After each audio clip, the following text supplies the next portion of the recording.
السلام علیکم، میں ہوں افسا کومل۔ آج ہمارے پاس دو معاملات ہیں، ایک اعلیٰ عدلیہ کے اندر جو تقسیم کی بات ہوئی ہے اور جس طریقے سے سامنے آئی ہے وہ ہے، اور دوسری طرف رانا ثناء اللہ صاحب کی عمران خان صاحب کو دھمکیاں، ان دونوں کا تذکرہ ہوگا۔ پہلے بات کر لیتے ہیں جو پی ٹی آئی کی طرف سے عدالت سے رجوع کیا گیا تھا خیبر پختونخوا اور پنجاب کے الیکشنز کے حوالے سے۔ 5 رکنی لارجر بینچ بنایا گیا چیف جسٹس کی طرف سے، اور اس میں سماعت جب ہوئی تو آخر میں اوبویسلی نوٹسز جاری کیے گئے الیکشن کمیشن کو، گورنرز کو اور دیگر فریقین کو۔ پی ٹی آئی کا بہت سارا انحصار تھا اس کے اوپر۔ اب معاملہ تو کل تک سماعت ملتوی کی گئی ہے، لیکن اس میں جو ریمارکس عدالت کی طرف سے سامنے آئے، انہوں نے تشویش کا اظہار کیا جو اس وقت ملک کے اندر سیاسی صورتحال ہے، اور چیف جسٹس نے کہا کہ یہ یقین دہانی کرائی جائے دونوں طرف سے، پی ٹی آئی اور حکومت کی طرف سے، کہ شفاف انتخابات کے لیے وہ لوگ پرامن رہیں گے، اور جو بھی حکومت اور پی ٹی آئی یہ فیصلہ کر لیں آپس میں تو یہ پاکستان کے لیے بہتر ہوگا، فیصلہ کر کے ہمارے سامنے آئے۔ یہ بات بہت پیچھے رہ گئی اس کے بعد جو ہوا اس کی وجہ سے، کیونکہ یہ بڑی خبر جو سامنے آئی، 2 جج صاحبان کی طرف کا اختلافی فیصلہ ان کی طرف سے جاری کیا گیا۔ عدالت کے اندر بھی کچھ اس قسم کی بات چیت ہوئی تھی، لیکن اس فیصلے نے یہ کہا جا رہا ہے آج، جس کے اوپر ہم قانونی طور پہ بھی بات چیت کریں گے، کہ کافی انپریسیڈنٹڈ قسم کی بات ہے کہ اعلیٰ عدلیہ کے اندر سے اس طرح سے کھل کر 2 ججز کی طرف سے پہلی بات یہ کہی گئی کہ جو عدالت نے پہلے خیبر پختونخوا اور پنجاب کے الیکشن کے حوالے سے فیصلہ جاری کیا گیا تھا، وہ جسٹس منصور علی شاہ اور جسٹس جمال مندوخیل یہ کہتے ہیں کہ از خود نوٹس 4 ججز نے مسترد کیا، یعنی یہ 4-3 کا فیصلہ تھا۔ پھر ان 2 ججز نے یہ بھی بات کہی ہے جو بہت اہم ہے، وہ یہ کہتے ہیں کہ چیف جسٹس کا 1 مین شو جمہوری اصولوں کے خلاف ہے۔ 1 مین شو نہ صرف فرسودہ بلکہ ایک برائی بھی ہے۔ سپریم کورٹ کو ایک شخص کے فیصلوں پر نہیں چھوڑا جا سکتا، چیف جسٹس کا جو اختیار ہے اس کا ریگولیٹ ہونا ضروری ہے۔ یہ سپریم کورٹ کے 2 سینئر ترین ججز کی طرف سے بات کہی گئی، جس کو مسلم لیگ نون اپنے موقف کی جیت قرار دیتی ہے، اور بینچ جو پہلے بنایا گیا تھا اس کے حوالے سے بھی جو موقف تھا اس کی اپنی جیت قرار دے رہے ہیں۔ اس کے اوپر ہم بات کریں گے کہ اس کے اب آگے کیا جو موجودہ فیصلہ اس پہ کوئی اثرات ہوتے ہیں، یہ جو تقسیم کے حوالے سے ایک بات سامنے آئی ہے، یہ معاملہ اب آگے کس طرف جا سکتا ہے۔ دوسرے رانا ثناء اللہ صاحب نے جو بات کی اس نے واقعی آج ہر طرف اس کا تذکرہ ہے، بالکل اس کو دھمکیوں کے زمرے میں پی ٹی آئی کی طرف سے لیا گیا ہے۔ رانا ثناء اللہ نے کہا ہے کہ معاملات عمران خان صاحب کے ساتھ اتنے پوائنٹ آف نو ریٹرن سے بھی اتنے آگے چلے گئے ہیں کہ اب یا تو عمران خان رہیں گے یا ہم رہیں گے، اور اگر ہم سمجھیں گے کہ ہمارے وجود کی نفی ہو رہی ہے تو ہر حد تک جائیں گے۔ رانا ثناء اللہ صاحب جب یہ بات کر رہے تھے انہوں نے کہا جمہوری ہوں یا غیر جمہوری طریقے ہوں، ان دونوں ایشوز کے ہم آج بات کریں گے، اور جو یہ معاملہ عدالت میں لے کر گئی ہے پی ٹی آئی، اس میں بھی اس کے کیا نتائج نکل سکتے ہیں، رانا صاحب کے لیے اس بیان کے حوالے سے حکومت کے لیے کیا نتائج نکل سکتے ہیں۔ میرے ساتھ اسلام آباد اسٹوڈیو میں تشریف ہیں بلال اظہرکیانی صاحب، رہنما مسلم لیگ نون، زین قریشی صاحب ہمارے ساتھ ہیں تحریک انصاف کے رہنما، اور حسن رضا پاشا صاحب بھی ہمارے ساتھ اسلام آباد اسٹوڈیو میں تشریف فرما، آپ سینئر ماہر قانون ہیں اور چیئرمین ایگزیکٹو کمیٹی کے پاکستان بار کونسل کے۔ بہت بہت شکریہ آپ تینوں کا۔ میں حسن پاشا صاحب آپ سے سٹارٹ کرنا چاہوں گی کیونکہ ہم کافی کنفیوز ہو گئے ہیں جو آج ججز کا اختلافی نوٹ آیا ہے۔ پہلے جو دوسری ڈیمانڈز ان کی طرف سے جج صاحب کے 1 مین شو جس کو کہا گیا، وہ اس پہ ہم بعد میں آتے ہیں، لیکن یہ اثر انداز ہوتا ہے جو آلریڈی ایک فیصلہ موجود ہے اور پھر جس کے تناظر میں آج عدالت نے معاملات ٹیک اپ کیا ہے کہ خیبر پختونخوا اور پنجاب کے الیکشن کا، کیونکہ یہاں پر ذکر کیا جا رہا ہے کہ ہم ڈسمس کرتے ہیں وہ 3-2 کا فیصلہ، یہ 4-3 کا فیصلہ تھا۔ بات یہ ہے کہ شاید آپ کو یاد ہو کہ جس دن 3-2 کی ریشو سے فیصلہ آیا اور ایک سائیڈ نے، ایک فریق نے مٹھائیاں تقسیم کی، ہمارے حق میں ہو گیا، آئین کی بالادستی ہو گئی، جب شام کو اختلافی نوٹ پڑے باقی 2 جج صاحبان کے، تو انہوں نے لاسٹ لائن پہ اور اس کا جو فٹ نوٹ تھا اس پہ یہ تحریر کیا تھا کہ چونکہ لارڈشپ مسٹر جسٹس اطہر من اللہ اور لارڈشپ مسٹر جسٹس یحییٰ آفریدی دونوں نے 23/2 کو سو موٹو کے متعلق یہ فرمایا تھا کہ یہ نہیں ہو سکتا، اس کو ہم ریجیکٹ کرتے ہیں، اور جو پٹیشنز فائل ہوئی تھی وہ تینوں کے تینوں پٹیشنز انہوں نے ڈسمس کر دی۔ سو اس پروسیڈنگز میں آپ 23/2 کی تاریخ کو باہر نہیں نکال سکتے، پروسیڈنگز کا حصہ ہیں 23/2 والی جو فیصلے ہیں۔ اب آگے چل کے یہ ہوا کہ 2 آنریبل جج صاحبان مسٹر جسٹس اعجاز اللہ احسن اور مسٹر جسٹس مظاہر علی نقوی صاحب انہوں نے ریکیوز کر دیا۔ ساتھ ہی جب نئے بینچ کی تشکیل ہوئی تو اس میں ان 2 جج صاحبان کو بھی، یحییٰ آفریدی صاحب اور اطہر من اللہ صاحب، ان دونوں کو بھی انہوں نے بینچ سے نکال دیا اور پھر 5 رکنی بینچ ہو گیا۔ جو یہ کہہ رہے ہیں کہ 3-2 سے فیصلہ ہے، ان کی بات اس وقت مضبوط ہوتی اگر وہ 2 جج صاحبان ریکیوز کرنے سے پہلے اپنا کوئی ورڈکٹ نہ دے چکے ہوتے. اس میں جو تھن لائن ڈرا کر رہی ہے کہ وہ ریکیوز ہونے سے پہلے وہ اپنا ایک ورڈکٹ دے گئے تھے اور وہ تینوں پٹیشنز کو اور سو موٹو پروسیڈنگز کو ریجیکٹ کر چکے تھے. سو یہ تھن لائن اب ڈرا جو ہو گئی ہے، جس کی بنیاد پہ یہ جو 2 جج صاحبان بینچ کا حصہ رہ گئے ہیں، انہوں نے شارٹ آرڈر میں بھی یہی کہا تھا کہ وہ 2 جج صاحبان کا جو آرڈر ہے وہ اس کا حصہ سمجھا جائے، اور ابھی جو تفصیلی فیصلہ جاری کیا اس میں بھی اسی بات پہ ایمفیسس کیا گیا کہ وہ جو پہلے 2 جج صاحبان جو ہیں وہ فیصلہ کر گئے تھے اس کو اس آرڈر کا حصہ تصور کیا جائے.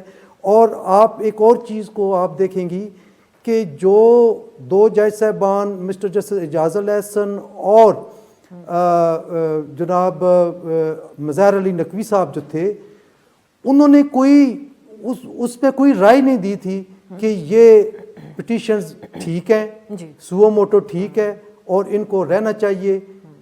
اس طرح کا کوئی فیصلہ نہیں تھا. انہوں نے سمپلی ریکیوز کیا. انہوں نے ریکیوز کرنے کے پہلے یہ فیصلہ لیکن بادشاہ صاحب اس کی جو اس وقت سے اب تک کی تشریح تھی، حکومت تو پہلے دن سے یہی بات آ کے کہہ رہی تھی، لا منسٹر یہ کہہ رہے تھے. میں جو اس کے اوپر ٹائمنگ کے اوپر کیونکہ آج سوال اٹھا رہی ہے پی ٹی آئی، پولیٹیکلی تو ہر طرح کی بات ہوتی ہے، لیکن انہوں نے کہا آج کے موقع پہ یہ بات کیوں سامنے آئی ہے؟ آپ سمجھتے ہیں کہ معاملہ زیادہ ٹریگر ہوا ہے؟ اوبویسلی آپ زیادہ لیگلی معاملات کو بہتر سمجھتے ہیں، لیکن اس دن تک یہ ایک انڈرسٹینڈنگ کیوں تھی کہ کیونکہ معاملہ بعد میں جو دیگر 5 رکنی بینچ تھا اس نے سنا، ان کے سامنے الیکشن سے متعلق دلائل دیے گئے، یہ 2 جج صاحبان اس میں شامل نہیں تھے، تو جو فیصلہ ہوگا آپ سمجھتے ہیں کہ اس کی ٹائمنگ کے حوالے سے سوال جو پی ٹی آئی اٹھا رہی ہے اس کی کوئی ٹائمنگ ہم یہ نہیں، میں نہیں سمجھتا کہ آج کا جو یہ تفصیلی فیصلہ آیا ہے اس کی ٹائمنگ کوئی آج کی پٹیشن کے ساتھ اس کو کلاب کرنی چاہیے. میں نہیں سمجھتا اس طرح. ہو سکتا ہے کہ جج صاحبان نے یہی ڈیٹ مقرر کی ہو اپنا تفصیلی فیصلہ جاری کرنے کی، لیکن جو صورتحال اب تک سامنے آئی ہے، آپ دیکھیں آپ کے پچھلے پروگرام میں بھی میں نے یہ عرض کیا تھا کہ جو گورنمنٹ کے جو لا منسٹر اور جو اٹارنی جنرل تھے انہوں نے یہ کہا تھا کہ ہم اس کی ریویو میں اس لیے نہیں جا رہے کہ یہ فیصلہ ہمارے حق میں ہوا ہے 4-3 کی ریشو سے، اور وہ نہیں آئے. اور اس کیس کی ہیئرنگ کے دوران آنریبل چیف جسٹس صاحب نے یہ فرمایا تھا کہ آپ ڈیٹ اناؤنس کروائیں، بعد میں دیکھیں گے کہ یہ ہونا چاہیے یا نہیں ہونا چاہیے. میننگ دیر بائی کہ وہ بھی فورس ہی کر رہے تھے کہ معاملہ ایک دفعہ پھر الیکشن سے پہلے سپریم کورٹ میں آئے گا. قریشی صاحب آپ نے سنی اس کے اوپر لیگل پوائنٹ آف ویو بھی. اب ایک یہ بات کہی جا P T I P M L N کی طرف سے اس کو اپنے موقف کی جیت کہا جا رہا ہے. ہم نے دیکھا کہ ایک وہی انداز اپنایا گیا تھا جب یہ سماعت جاری تھی تو مریم نواز نے باہر جلسوں میں بڑے سخت بیانات دیے تھے اور کافی حد تک ریپلیکیٹ کرتا ہوا انداز نظر آتا تھا. جب عمران خان صاحب کے حوالے سے سپریم کورٹ رات کو عدالت کھلی، خان صاحب نے کوئی لحاظ نہیں کیا، انہوں نے بھی اپنے جلسوں میں یہی بات کی تھی. آج وہ یہ کہتے ہیں کہ یہ جو ججز کا اختلاف سامنے آ گیا باقاعدہ طور پہ یہ ہمارے موقف کی جیت ہے اس بینچ کے حوالے سے. اور جو سوالات ہم ریز کر رہے تھے جس کے اوپر قریشی صاحب آپ کی جماعت عدلیہ کے حق میں تحریک نکال رہی تھی اور احتجاج بھی کر رہی تھی. بسم اللہ الرحمن الرحیم. اب صاحب دیکھیں، پہلی بات تو جہاں تک میری جماعت کا تعلق ہے تو میری جماعت نے ہمیشہ عدلیہ کے حق میں بات کی ہے. میرے قائد نے عدلیہ کی بحالی کے لیے جدوجہد کی تھی. جب وہ جیل گئے تھے زندگی پہلی دفعہ تو وہ بھی عدلیہ کے لیے گئے تھے. تو جہاں تک تو عدلیہ کی بات آتی ہے، نہ صرف ہم نے عدلیہ کے ہر حکم کی پاسداری کی ہے بلکہ عدلیہ کے احترام میں ہمیشہ اپنا سر نگو کی ہے. جہاں تک اس فیصلے کی بات آتی ہے، اوبیسلی پاشا صاحب جو ہیں وہ لیگل ایکسپرٹ بھی ہیں، اس کو بہتر بھی سمجھتے ہیں. میں لیگل ایکسپرٹ بھی نہیں ہوں، لیکن ایز اے لے مین جو میں سمجھا ہوں وہ یہ ہے کہ جو 9 ممبر بینچ تھا اس میں سے 2 ججز نے اپنے آپ کو ریفیوز کر لیا، پیچھے 7 ججز بچے. بٹ وہ چیپٹر وہاں پہ کلوز ہو گیا کہ جب بینچ کو چیف جسٹس نے کہا میں ریکانسٹیٹیوٹ کروں گا، اور ایک نیا 5 ممبر بینچ کانسٹیٹیوٹ ہوا تھا. فیصلہ اس 5 ممبر بینچ نے 3-2 سنایا ہے. میرے سمجھنے میں اوبیسلی سبجیکٹس معاملہ ہے، آنریبل سپریم کورٹ کا معاملہ ہے اور وہ اس کی بہتر انٹرپریٹیشن کریں گے. بٹ میرے سمجھنے میں ہم مفت میں اس چیز کو زیادہ انٹینگل کر رہے ہیں، زیادہ اس میں کنفیوژن پھیلا رہے ہیں. اٹس 5 ممبر بینچ کا فیصلہ تھا، 3-2 اس کا فیصلہ آیا ہے. میرا نہیں خیال ہے ہمیں اس کو بہت زیادہ کمپلیکیٹ کرنے کی ضرورت ہے اس سے زیادہ. صحیح. کیانی صاحب آپ کے خیال میں اب آپ لوگ اس کے اوپر جو بات کر رہے تھے وہ یہی کہا جا رہا ہے کہ ایک پریشر جب عدالت کے اندر معاملات تھے, یہاں پر یہ دو جج صاحبان اس وقت بھی اپنا اختلاف سامنے رکھ رہے تھے, پھر جسٹس فائز عیسیٰ بھی بے شک بینچز میں موجود نہیں ہوتے لیکن ان کا اختلاف بھی ایک لیٹر کے ذریعے بھی سامنے آیا ان تمام معاملات پہ. ان چیزوں کو مریم نواز کو سیاسی جلسے کی زینت بنانے کی ضرورت تھی جب معاملات عدلیہ کے اندر ہی ایک اختلافی آواز بھی موجود ہے اور وہی ایشوز جن کو آپ لوگ ریز کر رہے تھے پبلکلی. جی بسم اللہ الرحمن الرحیم. افسر صاحبہ thank you for having me on your show. دیکھیے بات یہ ہے کہ جوڈیشری کے اندر بے شک یہ آواز آ رہی ہو, اور یہ منصور علی شاہ صاحب اور مندوخیل صاحب کا جو آج ڈیٹیلڈ آرڈر آیا ہے یہ یقیناً ان مینی ویز انپریسیڈنٹڈ بھی ہے اور ہسٹورک بھی ہے. مگر اس پہ بات کرنے سے پہلے جو آپ نے سوال پوچھا ہے کہ دیکھیے بالکل آئی فیل ہم ایک ریپرزینٹیو جماعت ہیں, جوڈیشل نظام کے اوپر, جوڈیشری کے کانڈکٹ کے اوپر بالکل ہمیں پارلیمنٹ کے اندر بھی, اور ہماری جو رائے ہے, ہم عوام کے ریپرزینٹیوز ہیں, اگر ہم سمجھتے ہیں کہ اس نظام کے اندر کوئی خرابی ہے یا کوئی نقص ہے یا اس کی کانڈکٹ کی وجہ سے معاملات سلجھنے کے بجائے مزید الجھ رہے ہیں, تو اس کے اوپر کامنٹری کرنا ہمارا فرض بنتا ہے. پارلیمان کے اندر کامنٹری کرنا اور جلسے میں کامنٹری کرنا, بے شک نہیں. دیکھیے ایک اسٹیٹ مشینری کے جو بھی آرگنز ہیں اس کے اوپر اگر ہم سمجھتے ہیں کہ ایک چیز, مثال کے طور پہ آپ دیکھیے کہ یہ جو سارا ابھی جو انٹینگل ہوا ہوا معاملہ, اب دیکھیے ہماری رائے میں ابھی اس وقت بھی تھی اور آج یہ مزید فورٹیفائی ہوئی ہے کہ یہ 4-3 کی ججمنٹ تھی ڈسمسنگ دیٹ پٹیشن, ٹھیک ہے نا جی. اس ٹائم پہ بھی ہماری یہی رائے تھی کہ آپ اگر اس ٹائم پہ سپریم کورٹ میں ایک لارجر بینچ بن جاتا جس میں سے جو متنازع ججز تھے ان کو ایکسکلوڈ کر دیتے, تو شاید اس ٹائم پہ بھی زیادہ ٹرانسپیرنٹ اور زیادہ ایک لیجٹمیٹ فیصلہ آ جاتا. اب جس طریقے سے یہ ساری پروسیڈنگز کانڈکٹ ہوئی ہیں, اس سے میرے نزدیک معاملہ مزید الجھائے. اور جو بات ابھی قریشی صاحب کر رہے تھے کہ جی وہ تو معاملہ ختم ہو گیا تھا, آج جو ڈیٹیلڈ آرڈر آیا اس میں مندوخیل صاحب نے اور منصور علی شاہ صاحب نے واضح طور پہ لکھا ہے کہ انہوں نے اپنی مائنڈ اور اپنا ایک ڈیسیجن اس پہ دے دیا تھا, اور ایون دو وہ اس کے بعد بینچ میں نہیں بیٹھے تھے, they were not deemed to have been excluded from the bench, تو ان کے order and their opinion stood, اور اسی وجہ سے وہ 4-3 کی گنتی ہے. دیکھیے بات یہ اس لیے اہم ہے, اور اس میں ایک اور بات بھی میں ضرور ہائی لائٹ کرنا چاہوں گا کہ آپ اس ڈیٹیلڈ آرڈر, کیونکہ آج دوپہر کو آیا تو کافی لوگ اس میں سے مختلف چیزیں پڑھ رہے ہیں, اس میں ایک اور چیز جو ایک بڑا اہم پیرا ہے, نہیں جی اس میں جو اہم پیراگراف جس کا میں ذکر کرنا ابھی کرنا چاہ رہا ہوں وہ یہ ہے جہاں پہ وہ مینشن کرتے ہیں کہ the Supreme Court cannot be a one man show. دیکھیے, اور اس کے اوپر آپ نے دیکھا ہے کہ کس طرح ان کی یہ رائے ہے کہ we can not have what is considered, اور کیس لاء میں بھی imperial supreme court United States کی بھی کچھ ججمنٹس میں یہ بات آئی ہوئی ہے جس کا انہوں نے حوالہ دیا ہوا ہے. تو یہ چیزیں ہمیں کنسیڈر کرنی ہوں گی, کورٹ کی فنکشننگ کو کنسیڈر کرنا ہوگا, کس طرح بینچز فارم کیے جاتے ہیں, کس طرح بینچز سماعت کے درمیان توڑ دیے جاتے ہیں, کس طرح سو موٹو پاورز کا استعمال ہوتا ہے, جو یہ کیس بھی اس کا ایک مثال ہے میرے نزدیک.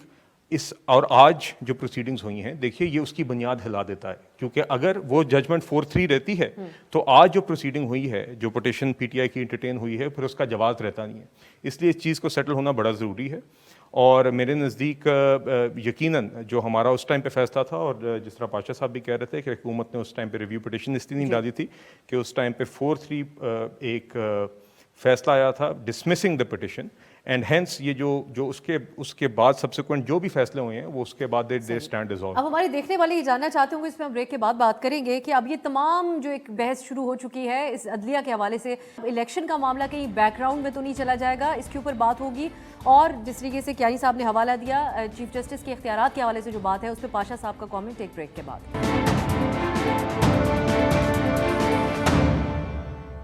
بریک کے بعد خوش آمدید. ہم جو دو جج صاحبان کی طرف سے اختلافی فیصلہ سامنے آیا ہے, تمام بحث اسی کے اراؤنڈ ہے. پاشا صاحب اب جو بات بریک سے پہلے ہو رہی تھی اس پہ کچھ کہے گا. ایک تو آپ کے لیے کتنی ان یوزول بات ہے, ایک تو ڈویژن ہونا, فیصلہ اختلافی نوٹ آنا, یہ تمام چیزیں تو ہوتی ہیں. لاسٹ ٹائم جب آپ سے بات کی تھی اختلافی نوٹ کی حد تک آپ سمجھتے ہیں کہ آپ نے اس وقت نہیں سمجھا کہ یہ کوئی بہت زیادہ غیر معمولی بات ہے, لیکن آج ہم نے کیونکہ پڑوسی ملک بھارت میں ایک موقع پہ بھی دیکھا تھا جہاں پر ایک پریس کانفرنس کچھ جج صاحبان کی طرف سے کر دی گئی تھی, اس معاملے کو کیونکہ میں آج سنتی آ رہی ہوں جو ہمارے کورٹس کو کور کرنے والے صحافی ہیں وہ سب سمجھتے ہیں کہ اٹ سیلف ایک بہت بڑی بات ہے جہاں پر جج صاحبان نے چیف جسٹس کے اختیارات کو ریگولیٹ کرنے کی بات کی ہے. اس کو آپ کیسے دیکھتے ہیں, اور جو جوڑا گیا تھا ثاقب نثار صاحب نے جو بینچ بنایا اس حوالے سے آپ کیا سمجھتے ہیں کہ ایک نئی بحث کو جنریٹ کرنے کی اہمیت رکھتا ہے یہ معاملہ جس طریقے سے اٹھایا گیا؟ جہاں تک اختلافی نوٹ کا تعلق ہے وہ آف اینڈ آن آتے رہتے ہیں, کوئی بھی کیس ہے اس میں اگر ایک سے زائد جج بیٹھے ہیں ضروری نہیں ہے کہ سارے اتفاق کریں, وہ اختلافی نوٹ بھی دے دیتے ہیں اور یہ کوئی اتنی ان یوزول نہیں ہے. لیکن جو آج کا اختلافی نوٹ ہے اس میں بہت سارے سوالات اٹھا دیے گئے ہیں. نمبر 1 یہ کہ چیف جسٹس صاحب کا جو اختیار ہے بینچز کی تشکیل کا, اس حوالے سے ایک بہت بڑا سوال اٹھایا گیا. اور یہ جو اس سے پہلے بھی لائرز تنظیمیں اور سول سوسائٹی کے لوگ اس بات پہ کرتے رہے ہیں کہ یہ ایکسکلوسیولی چیف جسٹس کا اختیار نہیں ہونا چاہیے, بلکہ سینئر ججز پہ مشتمل کوئی کمیٹی ہو جو کہ بینچز کی تشکیل کرے. تو یہ اب ان یوزول ہم اس لیے کہیں گے کہ یہ اب سپریم کورٹ کے اندر سے یہ آوازیں آنی شروع ہو گئی ہیں, جو کہ میں سمجھتا ہوں کہ اس معاملے کو ریڈریس کرنا بہت ضروری ہے. اس کے لیے چاہے کوئی اسپیشل بینچ کانسٹیٹیوٹ ہو, بلکہ اسپیشل نہیں, یہ تو فل بینچ کا کام ہے. تمام آنریبل ججز جو سپریم کورٹ کے ہیں ان کو مل بیٹھنا چاہیے اور اس پہ کوئی امائکس مقرر کر کے, کوئی جو پاکستان کے جتنے بھی جورسٹ ہیں ان کو اکٹھا کر کے اس معاملے کو سیٹل ڈاؤن کر دینا چاہیے, اور یہ وقت اب ہے. دوسری بات جو اس حوالے سے کی گئی ہے 4-3 اور 3-2 کے حوالے سے, ابھی کنٹیمپٹ جو آئی ہے پی ٹی آئی کی طرف سے وہ آئی ہے 3-2 والے فیصلے کے حساب سے. لیکن اب جو اختلافی نوٹ ہے اور اس کو ہم اگر 4-3 کے حوالے سے دیکھیں تو پھر اب یہ سیٹل ہونا ضروری ہے. میں سمجھتا ہوں کہ یہ کنٹیمپٹ پروسیڈنگ سٹارٹ کرنے سے پہلے یہ سیٹل ہونا بہت ضروری ہے کہ آیا 3-2 کا فیصلہ ہے یا 4-3 کا ہے. اس کے بعد ہی میرا خیال ہے کنٹیمپٹ کو جو ہے اور پھر کل کی جو سماعت ہوگی اب اس طرف آپ سمجھتے ہیں میرا خیال یہ ہے. اور اس میں جو ایک اور اہم بات ہے وہ یہ ہے کہ اس وقت بھی میں پی ٹی آئی کے دوستوں سے بھی اور مسلم لیگ نون یا پی ڈی ایم کے دوستوں سے بھی دست بستہ یہ گزارش کروں گا کہ سارے کے سارے کوشش کریں کہ فل بینچ ہو. اور پی ٹی آئی والے کیوں انکار کرتے ہیں؟ ایک آ جائے سامنے آ جائے گا ہمیں ججز پہ, اگر وہ کہتے ہیں کہ 22 کروڑ عوام سپریم کورٹ کے پیچھے کھڑی ہے تو 22 کروڑ عوام یہ بھی کہہ رہی ہے کہ اس ادارے کی تکریم, اس ادارے کی عزت اور اس کی بے توقیری ہونے سے بچانے کے لیے ضروری ہے کہ فل کورٹ ہو اور فل کورٹ ان چیزوں کا فیصلہ کرے ونس فار آل. یہ بہت ضروری ہو گیا ہے. میں یہ پوچھنے پہ مجبور ہوں, حالانکہ جو اب تک کے موجودہ اختیارات کی جو بحث ہو رہی ہے اس میں معزز چیف جسٹس کا مکمل اختیار ہے کہ وہ بینچ کیا بناتے ہیں. بالکل ہے اس وقت جی, لیکن یہاں پر جو فل بینچ نہ بننے کے راستے میں اتنی ساری سیاسی بحث, آبویسلی عدالتیں اس چیز کی فکر نہیں کرتی کہ سیاسی بیانیہ کیا ہے, لیکن اتنی سارے سوالات عدالت کے اندر سے اٹھنے کے باوجود بھی جسٹس فائز عیسیٰ کا بھی اس کے حوالے سے لیٹر موجود ہے جو اختلافات ان کے رہے. کیا رکاوٹ رہی فل بینچ بنانے میں؟ اور آج بھی معزز جسٹس اعجاز الاحسن کا شامل ہونا, اس دن اٹھائے گئے سوالات, یہ تمام چیزیں کیا ایک وجہ رہی صورتحال؟ یہی کوشچن جو ابھی آپ نے کیا ہے, انہی کوشچن سے بچنے کے لیے اور سپریم کورٹ کی بے توقیری سے بچانے کے لیے ہماری یہ ڈے 1 سے یہ مطالبہ رہا ہے. ہم ہاتھ باندھ کے یہ ریکویسٹ کرتے رہے ہیں کہ فل کورٹ بنائیں, خدا را اس ادارے کو بچائیں, اور یہ ادارہ ہوگا تو اس ملک میں امن شانتی اور یہ جو ہے انارکی سے بچیں گے ہم. اس کے علاوہ اور کوئی حل نہیں ہے. Honourable chief justice of Pakistan سے ہم بطور ادارہ یہ ریکویسٹ کر رہے ہیں کہ آپ فل بینچ کی تشکیل کر دیں, اور پی ٹی آئی کے دوستوں سے میری گزارش یہ ہے کہ وہ بھی اس پہ بضد نہ ہوں کہ نہیں جی یہی بینچ ہونا چاہیے. فل کورٹ اگر بن جائے تو اس میں کوئی مذائقہ نہیں ہے اور ایک معاملہ ونس فار آل سیٹل ہو جائے. ایک بات آپ کو بتاؤں, ان آنریبل ججز میں کوئی بھی ایسا نہیں ہے جو یہ کہے کہ جب اسمبلی ڈیزالو ہو جائے تو 90 ڈیز کے اندر الیکشن نہیں ہونا چاہیے. آپ یہ اختلافی نوٹ پڑھ لیں, اس میں بھی معاملے کی نزاکت کو اور ایجنسی کو مد نظر رکھتے ہوئے 2 معزز جج صاحبان نے یہ کہا ہے کہ جو ڈی بی میں معاملہ پینڈنگ ہے وہ 3 روز کے اندر اندر فیصلہ کرے. صحیح. تو یہی آرڈر اس وقت بھی ہو سکتا تھا, نہ سو موٹو ہوتا, نہ یہ پٹیشنز 184(3) کے تحت جو ہے وہ یہاں پہ لگتی. کیانی صاحب, ایک فیصلہ عدالت کی طرف سے آنا ہے, کچھ آ چکا معاملات اب آگے, جیسا پاشا صاحب نے ہماری رہنمائی فرمائی, ہم دیکھیں گے عدالت کی طرف کہ کل کیا ہوتا ہے. لیکن ایک فیصلہ تو آپ کی وزیر داخلہ سنا چکے ہیں عدالتوں کے باہر, انہوں نے کہا اور کچھ ہو نہ ہو عمران خان ہوں گے یا ہم ہوں گے. تو اب پھر کسی بھی قسم کا الیکشن یا کسی بھی قسم کے ایک دوسری اپوزیشن پارٹی جو واحد ایک اس وقت پی ٹی آئی ہی ہے, اس کا تو تصور ہی آپ لوگوں نے اپنی نظر میں ختم کر دیا. جی دیکھیے, رانا ثناء اللہ صاحب کی بات کو اگر پورے کانٹیکس میں لیں, اور اگر آپ وہ جس کلپ کا آپ حوالہ دیں گے تو اس میں انہوں نے کہا ہے کہ یہ معاملات کو عمران خان صاحب مستقل اس نہج پہ اب لے آئے ہیں, اور وہ ان کا رویہ یہ آج کل تو خان صاحب بات چیت کی بات کر رہے ہیں. نہیں, خان صاحب کی اگر آپ دیکھیں action speak louder than words. آپ کو یاد ہوگا 4-5 سال سے جب یہ وزیر اعظم تھے, مسلط شدہ صحیح وزیر اعظم تھے, تو اس شخص کو بار بار اپوزیشن کے ساتھ انگیج کرنے کی دیگر ایشوز پہ کوشش کی گئی. یہ شخص تو ایک کمرے میں بیٹھنا گوارا نہیں کرتا تھا, اپوزیشن لیڈر کا ہاتھ ملانے کو تیار نہیں تھا. اس شخص نے جس طریقے سے وکٹمائزیشن کی, یہ اس ٹائم پہ کہتا تھا جی میں یہ فلاں ہیں, یہ ڈھمکائیں, میں ان کے ساتھ ہاتھ نہیں ملاتا, میں ان سے کیوں ہاتھ ملاؤں. بالا کوٹ جیسے انسیڈنٹ کے اوپر آرمی چیف آ کے بریفنگ دے رہا تھا پارلیمنٹ کو, اس میں بھی ہی ڈڈنٹ سے, دیگر اس طرح کی مثالیں. تو دیکھیے, عمران خان صاحب نے اپنی سیاست کا مرکز ہی نفرت بنایا ہے اور پولیٹیکل شخصیات کے خلاف اشتعال انگیزی اور نفرت اور پرووکیشن بنایا ہے.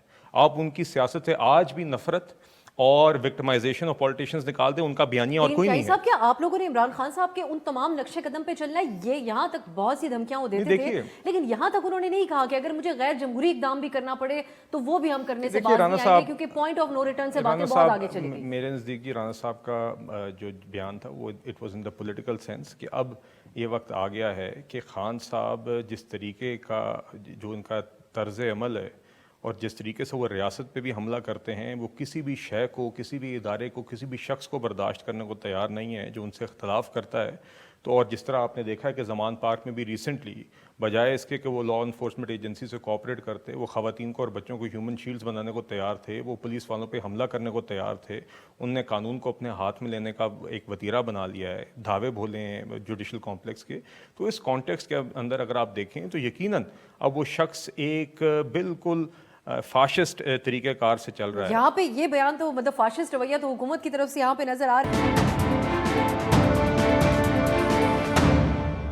قریشی صاحب, عمران خان صاحب جو گفتگو کرتے تھے کہ میں مونچھوں سے پکڑ کے اس کو جیل میں ڈالوں گا, کہیں وہ کہتے تھے کہ, اور اس وقت ہم نے دیکھا اپوزیشن بہت ساری جیلوں کے اندر بھی تھی, پھر اس وقت سابق ڈی جی ایف آئی اے جس قسم کے انکشافات کرتے ہیں کہ دباؤ بڑھایا جا رہا تھا کارروائیوں کے لیے, اس وقت کہ جو چیئرمین نیب جسٹس جاوید اقبال, ان کو بلیک میل کرنے کا معاملہ بھی سامنے آیا. خان صاحب کہتے تھے میں ان کو چھوڑوں گا نہیں, اور آج کل وہ یہ کہتے ہیں کہ یہ مجھے چھوڑیں گے نہیں. آپ نہیں سمجھتے کہ اس قسم کی تمام باتیں کر کے ایک جواز فراہم کیا جا رہا ہے, جو کیانی صاحب بھی اس کو ایک جواز بنا رہے ہیں اپنے جواب میں جو رانا ثناء اللہ صاحب نے کہا؟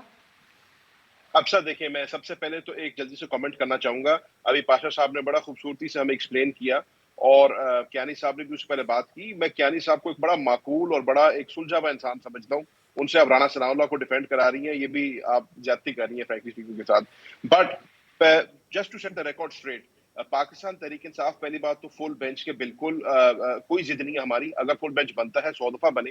میں اگین ایز اے لے مین یہ بات کروں گا, ہمارا ماننا یہ ہے کہ آج ابھی تک پاکستان کے آئین میں اور جو ہمارا پروسیجر ہے اس کے تحت جو چیف جسٹس آف پاکستان ہے ان کو اختیار حاصل ہے کہ وہ بینچ کانسٹیٹیوٹ کریں, وہ جیسے بھی بل کانسٹیٹیوٹ کریں.